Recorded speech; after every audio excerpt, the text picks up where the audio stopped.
दोस्तों नमस्कार, मैं हूं सुरेश और आप सभी लोग देख रहे हैं टेक्सटाइल एडवाइज़र। दोस्तों आज के वीडियो में हम आपके साथ में डिस्कस करने वाले हैं hang dyeing method of yarn dyeing. मतलब यदि आपका यार्न हैंग फॉर्म में हो तो आप अपने यार्न को कैसे डाई करेंगे, और जब यार्न हैंग में होता है तो यार्न को डाई करने के लिए किस तरीके की मशीन प्रयोग की जाती है, मैं आपको बताऊंगा कि हैंग डाइंग मशीन का स्ट्रक्चर और वर्किंग प्रिंसिपल क्या होता है, और हैंग डाइंग प्रोसेस के अंदर कौन कौन से स्टेप इन्वॉल्व होते हैं। तो गाइस, इसके पहले कि मैं डिस्कशन शुरू करूं, मैं आप सभी लोगों से रिक्वेस्ट करूंगा कि आप सभी लोग मेरे चैनल को सब्सक्राइब कर लीजिए, साथ साथ में साइड में लगा हुआ बेल आइकन का बटन दबा दीजिए, जिससे कि मेरे आने वाले अपकमिंग वीडियोज़ के नोटिफिकेशन आप सभी लोगों तक पहुंचते रहें। तो गाइस, डिस्कशन शुरू करते हैं। मैंने आपको जैसे बताया पहले कि आज के डिस्कशन का टॉपिक है hang dyeing method of yarn dyeing. तो सबसे पहले मैं आपको बताता हूं कि हैंग डाइंग प्रोसेस क्या होती है। गाइस, होता क्या है कि जो हमारा टेक्सटाइल मटेरियल होता है, जैसे कि यार्न हो गया, फाइबर हो गया, फैब्रिक हो गया या गारमेंट वगैरह हो गए, तो वो डिफरेंट फॉर्म में होता है। तो उस मटेरियल के फॉर्म के हिसाब से हम यार्न डाइंग का मेथड या मटेरियल के डाइंग का मेथड यूज करते हैं। तो गाइस, यदि हम किसी भी टेक्सटाइल मटेरियल या यार्न की डाइंग प्रोसेस हैंग फॉर्म में करते हैं तो उस प्रोसेस को हम हैंग डाइंग प्रोसेस कहते हैं। और गाइस, डाइंग क्या होती है कि जब हम किसी भी टेक्सटाइल मटेरियल के ऊपर कोई कलर अप्लाई करते हैं तो उस प्रोसेस को हम डाइंग प्रोसेस कहते हैं।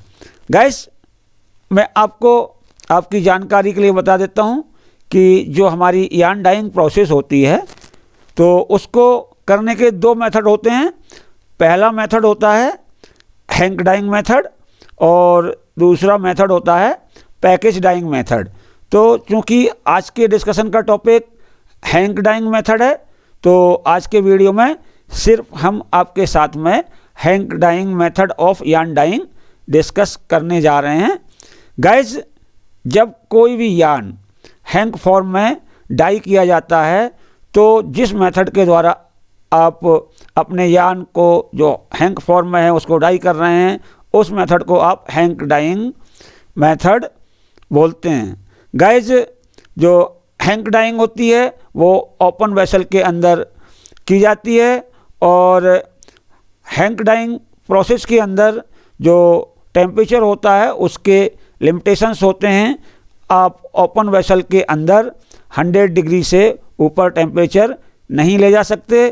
तो जो हैंग डाइंग प्रोसेस होती है बेसिकली उन फाइबर्स के लिए, उन यार्न्स के लिए प्रयोग की जाती है जो 100 या 100 डिग्री सेंटीग्रेड के नीचे फिक्स होते हैं। तो गाइस, जो हमारी हैंग डाइंग प्रोसेस होती है तो उसके अंदर डिफरेंट स्टेप्स इन्वॉल्व होते हैं। तो जो स्टेप्स हैंग डाइंग के अंदर इन्वॉल्व होते हैं तो उन प्रोसेस को हम आपके साथ में डिस्कस करते हैं। तो यदि आप किसी भी धागे की हैंग डाइंग करने जा रहे हैं तो उसके अंदर कई तरीके के स्टेप्स इन्वॉल्व होते हैं, तो उनमें एक स्टेप होता है हैंग प्रिपरेशन का। गाइस, क्या होता है कि दो तरीके होते हैं हैंग प्रिपरेशन में। हम करते क्या हैं कि यदि आपके पास में कोई यार्न अवेलेबल है स्टॉक के अंदर और वो यदि हैंग फॉर्म में अवेलेबल है तो उसकी हैंग प्रिपरेशन की कोई आवश्यकता नहीं होती है, क्योंकि वो यार्न ऑलरेडी आपके पास में हैंग फॉर्म में मौजूद है। बट गाइस, जो मैक्सिमम यार्न है तो जो बेचा जाता है मार्केट में वो कौन फॉर्म में बेचा जाता है या पैकेज फॉर्म में बेचा जाता है। तो यदि आप धागा खरीदते हैं तो या तो आप अपने मिल को बोलेंगे कि हमें यान हैंक फॉर्म में चाहिए, तो आपका जो यान सप्लायर है वो आपको हैंक बना के दे देगा, फिर आप उस हैंक को डाई कर सकते हो। बट गाइस कभी कभी क्या होता है कि हैंक फॉर्म के अंदर ना तो मिल में अवेलेबल है और ना ही आपके इन हाउस स्टॉक में अवेलेबल है यान। तो गाइस अब आप क्या करेंगे, तो या तो आप फ्रेश परचेज करेंगे यान का, या जो यान आपके स्टॉक में पैकेज फॉर्म में अवेलेबल है तो उसको आप हैंक के रूप में कन्वर्ट करेंगे। तो गाइस जो हमारा कन्वर्जन होता है कॉन टू हैंक, तो उसके अंदर एक मशीन यूज की जाती है, तो उसको बोलते हैं हम यान रीलिंग मशीन। और जो यान रीलिंग मशीन होती है वो दो टाइप की होती है, एक होती है सिंगल एंड यान रीलिंग मशीन और एक होती है आपकी मल्टी एंड यान रीलिंग मशीन। तो जैसा नाम वैसा ही उसका काम होता है। जो सिंगल एंड यान रीलिंग मशीन होती है तो उसके अंदर आप सिर्फ एक पैकेज से ही बहुत सारे हैंक बनाते हैं, और जो आपका मल्टी एंड यान रीलिंग मशीन होती है उसके अंदर आप बहुत सारे यान पैकेज का प्रयोग करके बहुत सारे हैंक बनाते हैं। तो जो सिंगल एंड यान रीलिंग मशीन होती है तो वो यूजफुल होती है उस केस में जब आपका जो डाइंग का प्रोडक्शन स्केल है वो बहुत छोटा होता है, और यदि आपका डाइंग प्रोडक्शन का स्केल काफ़ी लार्ज है, काफ़ी बड़ा है, तो वहाँ पे आप मल्टी एंड यान रीलिंग मशीन का प्रयोग करते हैं कौन से हैंक बनाने के लिए। तो जो मल्टी एंड यान रीलिंग मशीन होती है उसका प्रोडक्शन भी बहुत ज़्यादा होता है। गाइस नीचे मैंने आपको एक पिक्चर दिखाई हुई है, आप इस पिक्चर के माध्यम से अच्छी तरीके से देख पाएंगे कि हमारी जो यान रीलिंग मशीन होती है जिसके ऊपर हम हैंक बनाते हैं वो किस प्रकार से वर्क करती है। तो गाइस यहाँ पे देखिए आप, ये आपका रीलिंग ड्रम होता है और यहाँ पे देखेंगे आप यान पैकेज लगे हुए हैं। यहाँ पे थ्रेड गाइड वगैरह होते हैं, टेंशनर वगैरह होते हैं। तो यान सबसे पहले आपके थ्रेड गाइड में जाता है, फिर टेंशनर में जाता है, और फिर बाहर निकल के आपकी जो रीलिंग ड्रम है उसके ऊपर बाइंड हो जाता है। और ये जो रीलिंग ड्रम होता है तो ये रोटेट करता है, ये यान को पुल करता है और अपने ऊपर बाइंड करता जाता है। इसके अंदर ट्रैवर्सिंग मोशन भी होता है। तो जो आपका यान है तो ये लेफ़्ट और राइट मूव करता है और एक अच्छी और सही शेप की जो आपकी रील होती है या हैंक होती है वो बन जाती है। ट्रैवर्स से क्या होता है गाइस कि जब आप रील को दोबारा से फिर से पैकेज फॉर्म में चेंज करेंगे तो वहाँ पे आपकी रील अच्छे तरीके से खुलती चली जाती है। और गाइस इसके बाद में आता है आपका नेक्स्ट स्टेप। तो देखिए गाइस यहाँ पे जब आपने अपने धागे की कौन से हैंक बना ली गाइस, अब उसके बाद में फिर आपका प्रोसेस स्टार्ट होता है वेट प्रोसेसिंग का। तो वेट प्रोसेसिंग के अंदर आप स्काउरिंग करते हैं, ब्लीचिंग करते हैं और उसके बाद में फिर आप डाइंग करते हैं गाइस। तो गाइस जो स्काउरिंग, ब्लीचिंग और डाइंग होती है वो हैंक डाइंग मशीन के अंदर करी जाती है। और इसके अंदर गाइस क्या होता है कि जो हैंक्स होते हैं उनको मशीन के अंदर हम लोड कर देते हैं और हैंक्स को रोटेटिंग सिलेंडर के ऊपर लटकाया जाता है, और फिर जो हमारा कलर और केमिकल का ट्रफ होता है उसके अंदर required amount of water field किया जाता है। अब गाइस हम क्या करते हैं कि जो हैंक डाइंग मशीन के अंदर साइड टैंक होता है तो वहाँ पर हम अपना जो कलर और केमिकल का सॉल्यूशन वगैरह है उसको हम प्रिपेयर करते हैं। और फिर गाइस प्रोसेस के हिसाब से तो प्रोसेस का मतलब हमारा यही है कि पहले आप स्काउरिंग करेंगे। तो सबसे पहले आप क्या करेंगे, स्काउरिंग में जो भी केमिकल्स यूज होते हैं उनको आप साइड टैंक में डिजॉल्व करते हैं, और उसके बाद में जब आप प्रोसेस स्टार्ट करते हैं तो आप डोजिंग करते हैं साइड टैंक के द्वारा। और डोजिंग को बहुत ग्रेजुअली किया जाता है, जिससे कि आपका जो कंसंट्रेशन है इक्वली डिस्ट्रीब्यूट होता रहे पूरे पानी के अंदर, जो आपका पानी ट्रफ में भरा होता है। गाइस, तो जो हमारी हैंग डाइंग मशीन होती है, तो यहाँ पर मैं आपको हैंग डाइंग मशीन का स्ट्रक्चर और वर्किंग प्रिंसिपल बताता हूँ। उसके बाद में फिर हम डिस्कस करेंगे कि कैसे स्काउरिंग करते हैं, कैसे ब्लीचिंग करते हैं, कैसे डाइंग करते हैं। तो गाइस, सबसे पहले बताता हूँ structure and working of hang dyeing machine.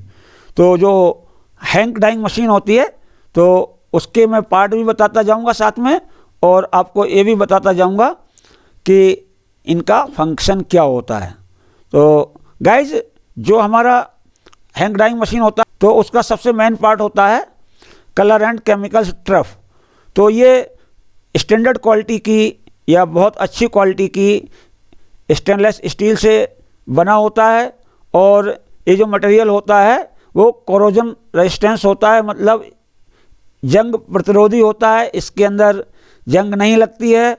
और गाइस, जब हम प्रोसेसिंग करते हैं यान की, तो जो हमारा ट्रफ होता है उसको एक लेवल तक पानी से भरा जाता है, और जो कलर और केमिकल होते हैं तो उनकी भी जो डोजिंग होती है साइड टैंक के द्वारा हम करते हैं। ट्रफ में जो पानी भरा होता है उसके अंदर की जाती है। और इसके अंदर क्या होता है कि जो हमारे हैंग्स होते हैं वो कलर या केमिकल का जो लिक्विड होता है उसके अंदर डुबाए जाते हैं, आधे डूबे रहते हैं, और जो रोटेटिंग सिलेंडर होता है वो मूव करते रहते हैं, जिससे कि जो हमारा कलर है वो पूरे हैंग पे अच्छी तरीके से लगता रहे। और यदि हमारी जो मशीन है तो उसके अंदर यदि कलर स्प्रे यूनिट लगी होती है या लिक्विड स्प्रे यूनिट लगी होती है, तो गाइस उसके अंदर क्या होता है कि जो हमारा हैंग होता है वो लिक्विड के अंदर या डाई बाथ के अंदर या केमिकल बाथ के अंदर डूबता नहीं है, बट वहाँ पे सिस्टम लगा होता है, कलर या केमिकल स्प्रे सिस्टम होता है। तो वो हमारी हैंग के ऊपर लिक्विड को स्प्रे करता है, और स्प्रे करने के बाद में फिर क्या होता है, जो आपका कलर और केमिकल होता है वो वापस आपके कलर और केमिकल ट्रफ में इकट्ठा हो जाता है। गाइस, जो हमारा ट्रफ होता है तो उसमें एक वाटर सप्लाई का कनेक्शन दिया जाता है, जिससे कि आप जब पानी चेंज करते हैं तो फ्रेश वाटर ले सकें। और इसके अंदर एक ड्रेनेज पाइप भी लगा होता है, और ड्रेनेज पाइप के द्वारा जो हमारा बाथ चेंज करते हैं तो जो आपका प्रीवियस बाथ होता है, डाई बाथ होता है, उसको हम ड्रेन करते हैं। और ट्रफ के अंदर एक स्टीम पाइप भी लगा होता है, तो स्टीम पाइप से जो हमारा बाथ है उसका टेम्परेचर मेंटेन किया जाता है। और जो हमारा ट्रफ होता है वो एक फिक्स्ड पार्ट होता है, वो मूवेबल नहीं होता है। गाइस, नेक्स्ट जो मशीन का पार्ट होता है वो होता है side tank and colour dosing system. तो ये मशीन के साइड में लगा होता है, इसलिए इसको साइड टैंक बोला जाता है। और साइड टैंक का प्रयोग हम दो पर्पज़ के लिए करते हैं। एक तो जो आपके कलर और केमिकल्स जो प्रयोग होते हैं प्रोसेसिंग के अंदर, चाहे वो डाइंग हो, स्काउरिंग हो, ब्लीचिंग हो, तो उनका जो सॉल्यूशन होता है वो हम साइड टैंक के अंदर प्रिपेयर करते हैं। और दूसरा, हम कलर की या केमिकल की जो स्लो डोजिंग करते हैं, जिससे कि हमारे लिक्विड का जो कलर के साथ में डिस्ट्रीब्यूशन है वो प्रॉपर बना रहे। तो guys, side tank standard steel का बना हुआ होता है, और इसके अंदर गाइज हम क्या करते हैं कि जो कलर और केमिकल है तो अपनी प्रोसेस के हिसाब से उसके अंदर डालते हैं और उसके अंदर स्मॉल अमाउंट ऑफ वाटर लेके फिर कलर या केमिकल को उस साइड टैंक के अंदर हम डिजॉल्व करते हैं। और साइड टैंक के अंदर एक मोटराइज्ड स्टायरर लगा होता है, तो स्टायरर घूमता है, तो उससे क्या होता है कि जो हमारा कलर या केमिकल का सॉल्यूशन होता है वो प्रॉपरली बन जाता है, मतलब कलर और केमिकल प्रॉपरली डिजॉल्व हो जाता है। और ये जो हमारा साइड टैंक होता है वो एक पाइप की सहायता से कलर केमिकल ट्रफ से जुड़ा होता है और इसके अंदर एक वाल्व लगा होता है, तो वाल्व को कंट्रोल करके हम अपने कलर और केमिकल की डोजिंग को रेगुलेट करते हैं। मतलब रेगुलेशन का यहाँ पे ये है कि आपको कितने टाइम के अंदर जो आपका कलर या केमिकल का सॉल्यूशन है वो हमें डोजिंग करना है अपने डाई बाथ के अंदर। तो गाइस ये तो हो गया आपका साइड टैंक। अब नेक्स्ट में आता है hang rotating cylinders and spray unit. तो गाइस जो हमारी हैंक डाइंग मशीन होती है इसके अंदर रोटेटिंग सिलेंडर्स लगे होते हैं, तो रोटेटिंग सिलेंडर्स के ऊपर हम अपने हैंक्स को लटकाते हैं और ये जो रोटेटिंग सिलेंडर्स होते हैं ये क्लॉकवाइज भी घूम सकते हैं और एंटी क्लॉकवाइज भी घूम सकते हैं। तो इनका जो रोटेशन होता है इंटरमिटेंट रोटेशन होता है, मतलब ये थोड़ी देर के लिए क्लॉकवाइज घूमता है और फिर थोड़ी देर के लिए ये एंटी क्लॉकवाइज घूमता है। और जो परफोरेटेड लिक्विड स्प्रे पाइप्स होते हैं वो भी इन रोटेटिंग सिलेंडर के साथ ही फिट होते हैं और जो लिक्विड स्प्रे पाइप होते हैं वो भी रोटेटिंग सिलेंडर के साथ साथ घूमते हैं। गाइस जो हमारा लिक्विड स्प्रे पाइप होता है तो वो एक प्रेशराइज्ड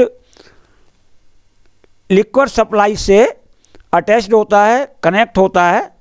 तो जब हमारे लिक्विड स्प्रे पाइप्स के अंदर जो लिक्विड होता है वो पास होता है तो वो जो होल्स होते हैं उनसे बहुत प्रेशर के साथ में वो लिक्विड निकलता है और आपकी यार्न सरफेस के ऊपर वो लिक्विड गिरता है। तो वहाँ पे क्या होता है कि आपका जो यार्न है वो उस लिक्विड को एब्जॉर्ब करता है और वहाँ पे उससे उसकी रिएक्शन होती है।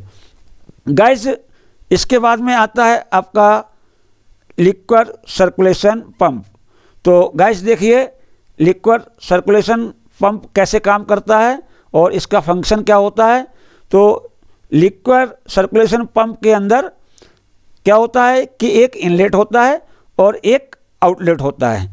तो इनलेट क्या करता है कि अपने अंदर जो लिक्विड है उसको सक करता है, मतलब खींचता है, मतलब लेता है अपने अंदर इसको, और फिर जो पंप का आउटलेट होता है उससे कलर केमिकल का सॉल्यूशन निकलता है या लिक्विड निकलता है। तो यहाँ पे क्या होता है कि जो इनलेट होता है लिक्विड सर्कुलेशन पंप का वो आपके जो ट्रफ होता है कलर केमिकल का उससे कनेक्ट होता है।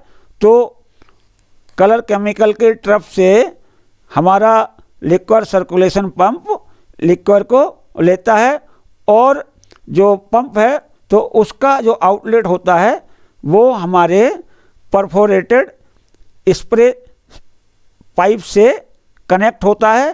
तो पंप जैसे ही लिफ्ट करता है या उठाता है लिक्विड को ट्रफ के अंदर से और हाई प्रेशर के ऊपर उस लिक्विड को परफोरेटेड पंप की तरफ सप्लाई करता है।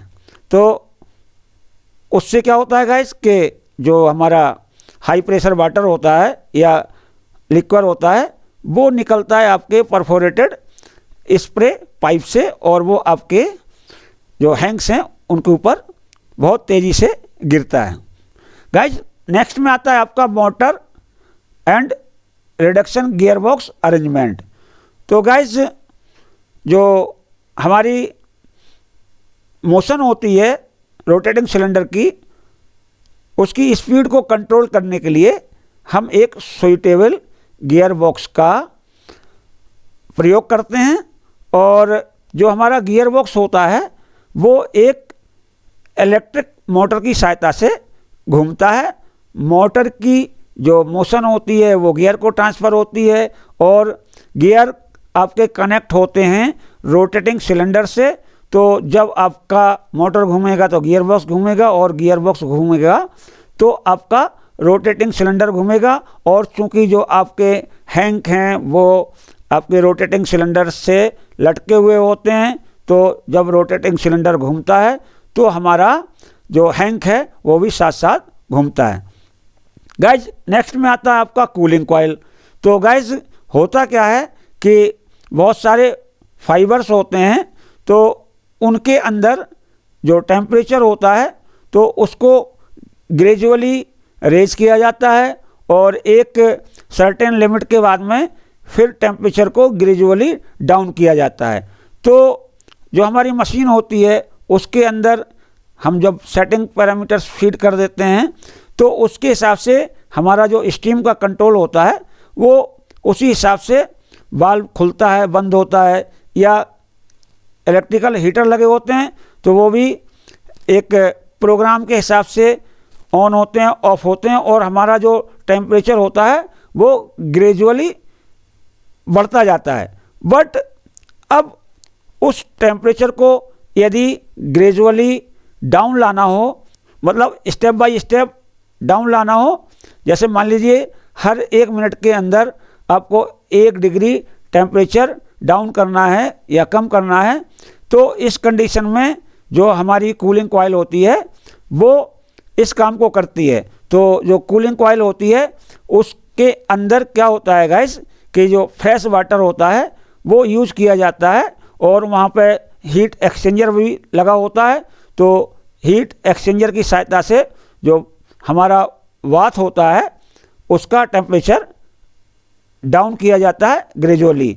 तो बहुत सारे फाइबर्स होते हैं, जैसे कि ऊल का फाइबर है, तो उसको जब हम टेम्परेचर रेज करते हैं तो एक निश्चित लिमिट के बाद में फिर जब टेम्परेचर को डाउन लाते हैं तो ये कूलिंग कॉइल बहुत इम्पोर्टेंट हो जाती है और धीरे धीरे हमारे वात का टेम्परेचर डाउन करने के लिए कूलिंग कॉइल का हम प्रयोग करते हैं। इससे हमारा जो वात का टेम्परेचर होता है ग्रेजुअली डाउन हो जाता है। गाइस नेक्स्ट आता है आपका स्टीम कनेक्शन।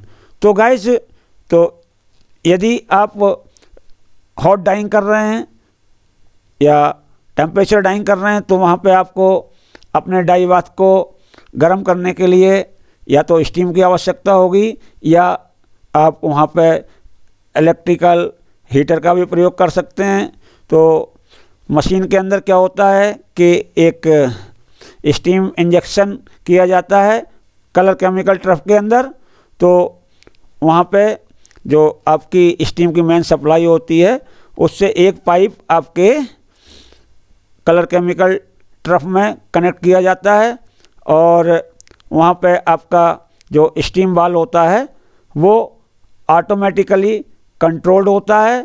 तो जब आप टेम्परेचर फीड कर देते हैं अपने डिजिटल कंट्रोलर के अंदर तो आपके स्टीम वाल्व को कमांड मिलती है कब स्टीम वाल्व को बंद होना है, कब स्टीम वाल्व को खुलना है। तो उससे आपके डाई वात का जो टेम्परेचर होता है वो रेगुलरली मेंटेन रहता है। और यदि इलेक्ट्रिक हीटर्स हैं तो इलेक्ट्रिक हीटर्स की supply automatically according to preset program बंद या चालू हो जाती है सप्लाई। तो वहाँ पर भी आपका टेम्परेचर मेंटेन बना रहता है। इसके बाद में आता है आपका वाटर सप्लाई कनेक्शन। तो जो आपका कलर केमिकल का ट्रफ होता है तो उसको फिल्ड करने के लिए क्या करते हैं कि जो आपकी मेन सप्लाई होती है वाटर की और आपका कलर और केमिकल का ट्रफ है उसके बीच में एक कनेक्शन कर देते हैं, एक पाइप लगा देते हैं और उसके अंदर एक वाल्व लगा होता है। तो जब आपको ट्रफ के अंदर पानी लेने की आवश्यकता होती है तो आप उस वाल्व को ओपन करके वाटर लेवल को मेंटेन करते हैं। और नेक्स्ट में आता है आपका ड्रेनेज पाइप एंड वाल्व। तो चूँकि जब आप कोई भी प्रोसेस करते हो और उसके बाद में जब आपकी वो प्रोसेस पूरी हो जाती है तो आपको जो डाई बाथ है या कलर केमिकल बाथ है उसको चेंज करना होता है, उसके अंदर फ्रेश वाटर लेना होता है। तो फ्रेश वाटर लेने के पहले आप अपने प्रीवियस डाई बाथ को या कलर केमिकल के बाथ को आप ड्रेन करते हैं। तो जो हमारा कलर केमिकल का ट्रफ होता है उसके बॉटम वाले पार्ट में एक पाइप फिट किया जाता है, तो वो आपका ड्रेनेज पाइप होता है, उसके साथ में एक वाल्व लगाया जाता है, तो उसको ऑन ऑफ करके आप ड्रेन कर सकते हैं जो आपका डाई बाथ प्रयोग हो चुका है। गाइस नेक्स्ट में आता है आपका टेम्परेचर सेंसर। तो टेम्परेचर सेंसर होता है वो आपके कलर केमिकल ट्रफ के अंदर की तरफ फिट होता है और वो हमेशा डाई बाथ या लिक्विड के कांटेक्ट में रहता है। और जो आपका टेम्परेचर सेंसर होता है वो केबल की सहायता से आपके डिजिटल कंट्रोलर से कनेक्टेड होता है और टेम्परेचर सेंसर डाई बाथ के टेम्परेचर को सेंस करता है और कमांड भेज देता है आपके डिजिटल कंट्रोलर को। तो ये रेगुलर टेम्परेचर को सेंस करता रहता है।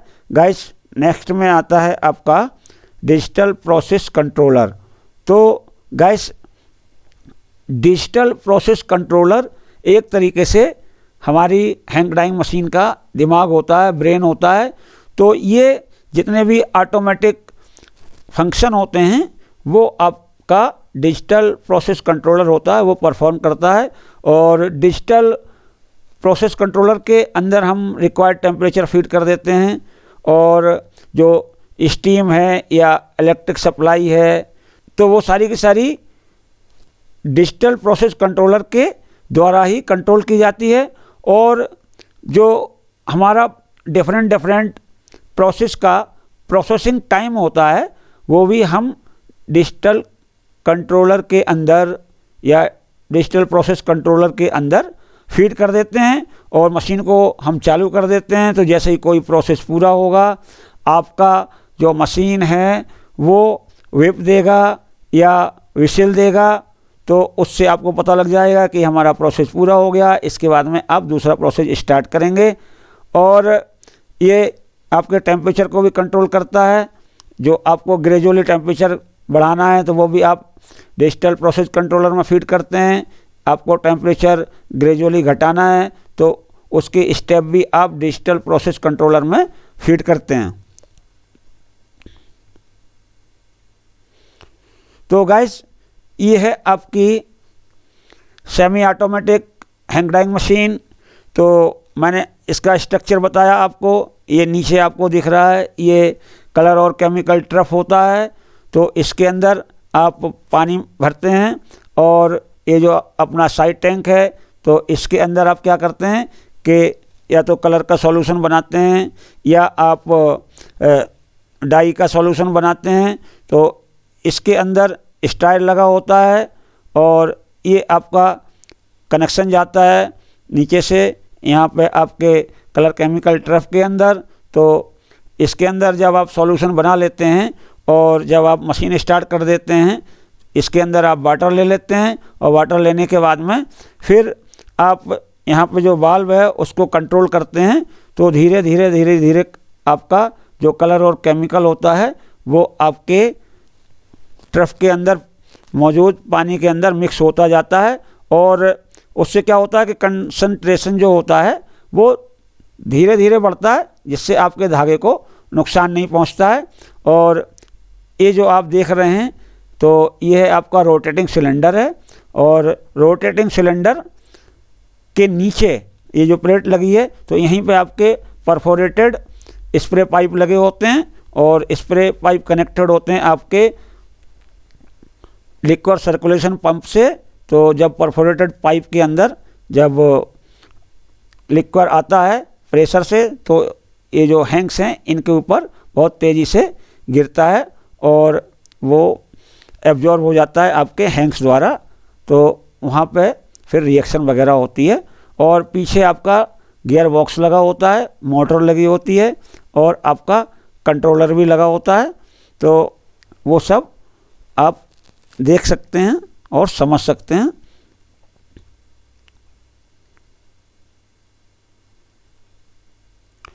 गाइस, जब हम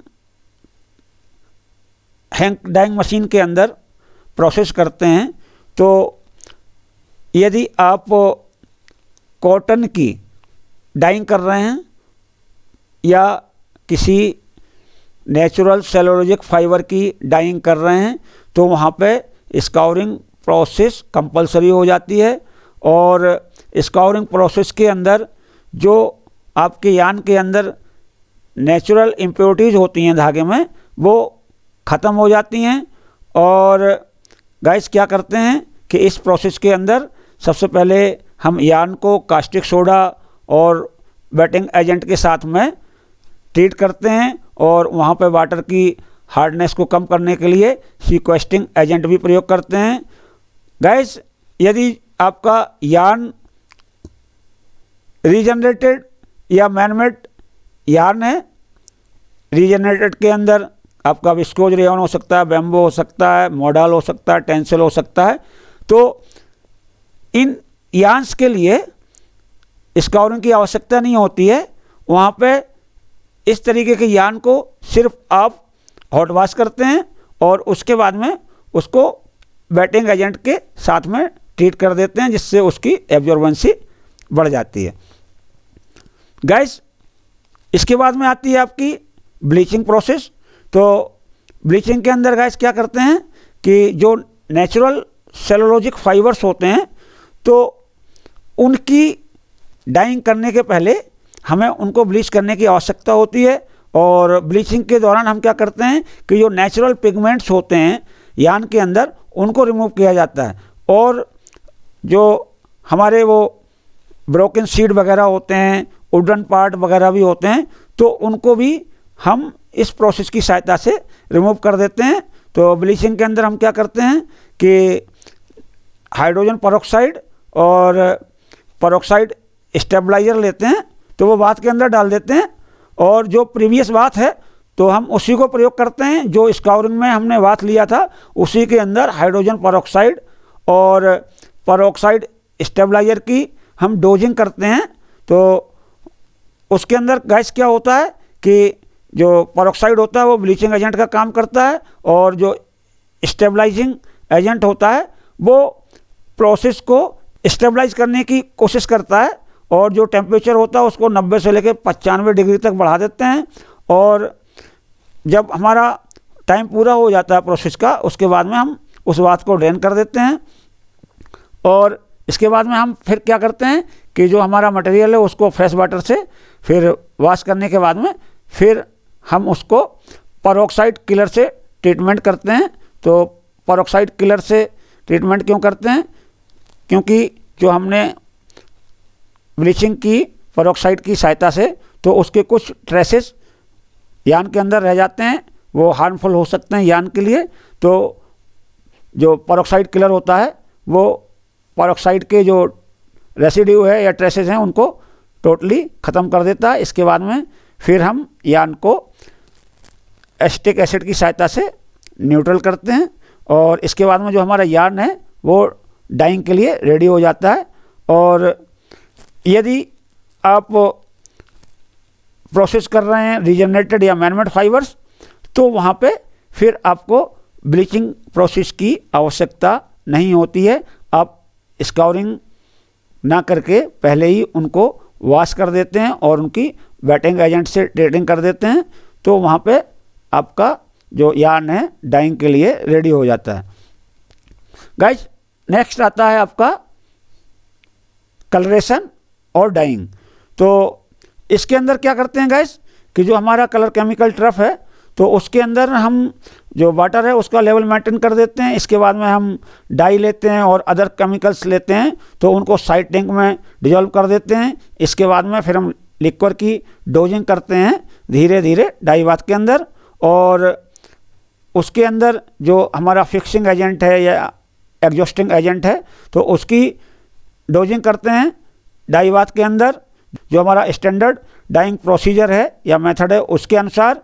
और जो टेम्परेचर है उसको भी हम एक सर्टेन पॉइंट तक ले जाते हैं, 90 डिग्री या 95 डिग्री, जो भी उस फाइबर का फिक्सिंग टेम्परेचर होता है। तो फिक्सिंग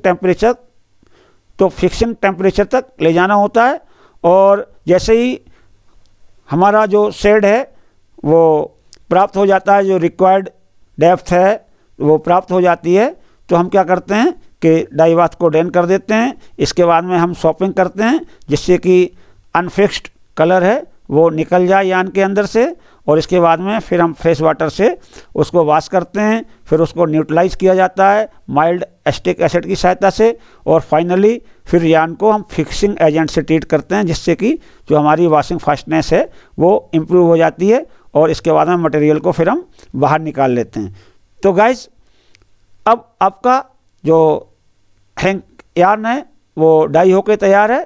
तो अब उसके बाद में हम क्या करते हैं गाइस, तो देखिए आप, नेक्स्ट प्रोसेस आती है आपकी हाइड्रो एक्सट्रैक्शन। तो जो हमारा धागा निकल के आता है डाई होके, उसके अंदर बहुत सारा मॉइस्चर होता है। यदि हम उसको डायरेक्ट सुखाएंगे तो वहाँ पे लॉट्स ऑफ एनर्जी की आवश्यकता होती है, मतलब बहुत सारी एनर्जी लगेगी। तो उससे क्या होगा कि जो ड्राइंग कॉस्ट होगी वो बहुत ज़्यादा बढ़ जाती है। तो गाइस, हम मॉइस्चर को निकालने के लिए मशीन का प्रयोग करते हैं। तो मॉइस्चर को निकालने की जो मशीन होती है उसको हम हाइड्रो एक्सट्रैक्टर बोलते हैं। और जो हमारा हैंक होता है उसको हम हाइड्रो एक्सट्रैक्टर के अंदर इस तरीके से रखते हैं कि मशीन की जो सेंटर ऑफ ग्रेविटी है वो चेंज ना हो लोडिंग के दौरान। या दूसरे शब्दों में हम ये भी कह सकते हैं कि जो वेट ऑफ मटेरियल होता है यान का, वो through out the machine equally distributed होना चाहिए, मतलब बराबर भाग में बटा होना चाहिए। तो गाइस, जब हमारा हाइड्रो एक्सट्रैक्टर रोटेट करता है तो वहाँ पे क्या होता है कि सेंट्रीफ्यूगल फोर्स डेवलप होता है। तो उससे जो हमारा वाटर होता है वो एलिमिनेट हो जाता है और लगभग 60% तक मॉइस्चर हाइड्रो एक्सट्रैक्टर द्वारा बाहर निकल जाता है। इसके बाद में हम उस यान को हाइड्रो एक्सट्रैक्टर से बाहर निकाल लेते हैं। गाइस, ये देखिए, ये आपका हाइड्रो एक्सट्रैक्टर है। तो इसका जो अंदर का परफोरेटेड ड्रम है ये अंदर लगा होता है, ये इसका कवर वगैरह है। और ये जो परफोरेटेड ड्रम होता है इसके अंदर हम यान की हैंग्स रखते हैं। और जो रखने का तरीका होता है वो यही होता है कि चारों तरफ बराबर मटेरियल को रखा जाए, बैलेंस करके रखा जाए, जिससे हमारे मशीन की सेंटर ऑफ ग्रेविटी डिस्टर्ब ना हो। इसके बाद इस मशीन की पावर सप्लाई ऑन कर देते हैं। तो हमारा जो परफोरेटेड ड्रम होता है अंदर वाला वो रोटेट करता है हाई स्पीड पे, और वहाँ पे सेंट्रीफ्यूगल फोर्स डेवलप होने की वजह से मॉइस्चर एक्सट्रैक्ट हो जाता है और हमारा मटेरियल 60% तक ड्राई हो जाता है। गाइस, क्या होता है कि जब हमारा मटेरियल हाइड्रो एक्सट्रैक्टर से बाहर होता है तो उसके अंदर 40% अमाउंट ऑफ वाटर फिर भी बचा रह जाता है। तो उसको हम ड्राइंग प्रोसेस के द्वारा एवोपरेट करते हैं। तो उसके अंदर गाइस 2 मेथड हो सकते हैं। यदि आप चाहें तो आप सन ड्राइंग कर सकते हैं। तो सन ड्राइंग के अंदर क्या करते हैं गाइस कि एक आयरन का स्ट्रक्चर होता है या वुडन स्ट्रक्चर होता है, तो उसके अंदर आप अंडर दी सनलाइट अपने हैंग्स को लटकाते हैं और सनलाइट का एक्सपोजर देते हैं। तो वहाँ पे गाइस सनलाइट के द्वारा जो मॉइस्चर है आपके यान के अंदर वो एवोपरेट हो जाता है और आपका जो हैंक होता है वो सूख जाता है। तो जब आप सनलाइट के द्वारा अपने धागे को सुखाते हैं तो वहाँ पे आपकी जो ड्राइंग कॉस्ट होती है वो बच जाती है। गाइस, यदि आपके पास में वुडन स्ट्रक्चर नहीं है या आपको ज़्यादा प्रोडक्शन चाहिए तो आप फिर हॉट एयर ओवन का प्रयोग करते हैं। और हॉट एयर ओवन के अंदर आप अपने जो हैंग्स हैं उनको लटकाते हैं और वहाँ पे एक ब्लोअर फैन लगा होता है, तो वो गर्म हवा फेंकता है आपके हैंग्स के ऊपर। और एयर को हीट करने के लिए या तो इलेक्ट्रिकल हीटर्स का प्रयोग किया जाता है या स्टीम हीटेड पाइप्स का प्रयोग किया जाता है, जिससे आपकी जो एयर होती है वो गर्म होती रहती है। और जो ड्राइंग टेम्परेचर होता है वो 1 से 5 से लेके 1 से 10 डिग्री तक रखा जाता है। और ड्रायर के अंदर एक थर्मोस्टेट लगा होता है, वो आपके टेम्परेचर को कांस्टेंट बना के रखता है। गाइस, नीचे मैंने आपको एक पिक्चर दिखाई हुई है, तो इस पिक्चर के माध्यम से आप देख सकते हैं कि किस तरीके का होता है आपका इलेक्ट्रिकल हैंग ड्रायर मशीन। तो यहाँ पे आप देखिए, ये इस तरीके से डिज़ाइन किया जाता है कि इसके अंदर आपके जो हैंग होते हैं वो लटका दिए जाते हैं और आपका ब्लोअर भी लगा होता है, यहाँ पे आपके हीटर भी लगे होते हैं यहाँ पे।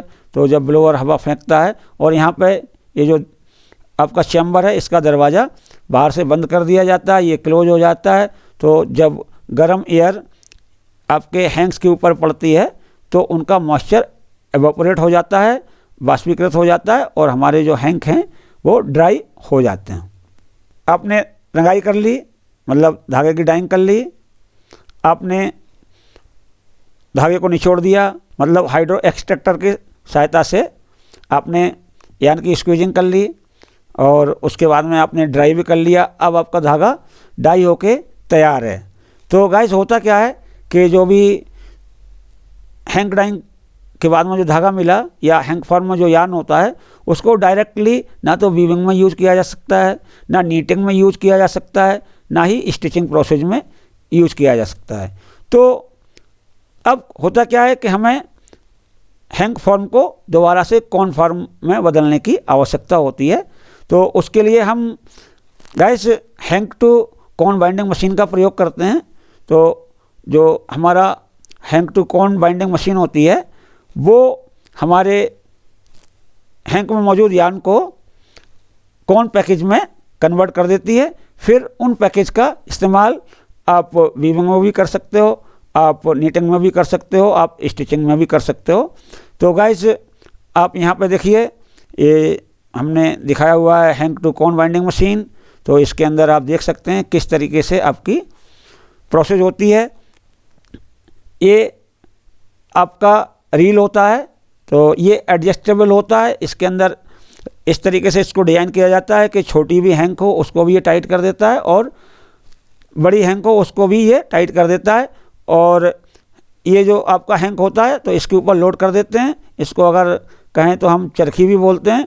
इसके बाद में आपका यार्न यहाँ टेंशनर से आता है और टेंशनर के बाद में फिर ये आपके पैकेज लगे होते हैं जो पेपर कॉन होते हैं उसके ऊपर आता है और यहाँ नीचे ये आपका ट्रैवर्सिंग ड्रम लगा होता है। तो जब ये ट्रैवर्सिंग ड्रम घूमता है तो घूमने से क्या होता है कि आपके थ्रेड को ये पुल करता है। तो जब थ्रेड को पुल करता है तो ये जो हैंग है ये रोटेट करने लगते हैं और सारा का सारा जो यार्न होता है वो आपके कोन के ऊपर वाइंड हो जाता है। तो इस तरीके से आपकी जो हैंग होती है वो कोन फॉर्म में बदल जाती है। तो गाइस, इस तरीके से मैंने आपको बताया कि hang dyeing method of yarn dyeing क्या होता है। और गाइस, हैंग डाइंग मशीन के अंदर किस तरीके से धागे को रंगा जाता है या डाइंग की जाती है, उसका स्ट्रक्चर और वर्किंग प्रिंसिपल क्या होता है, हैंग डाइंग प्रोसेस के अंदर कौन कौन से स्टेप इन्वॉल्व होते हैं। तो गाइस, देख के बताइए मेरा वीडियो कैसा लगा। यदि आपको मेरा वीडियो पसंद आए तो आप लाइक का बटन दबाएं, अपने दोस्तों में शेयर करें। और गाइस, यदि आपने अभी तक मेरे चैनल को सब्सक्राइब नहीं किया है तो कृपया मेरे चैनल को सब्सक्राइब कर लीजिए, साथ साथ में साइड में लगा हुआ बेल आइकन का बटन दबा दीजिए, जिससे कि मेरे आने वाले अपकमिंग वीडियोज़ के नोटिफिकेशन आप तक पहुँचते रहें। अगले वीडियो में फिर मुलाकात होगी आपसे, तब तक के लिए धन्यवाद।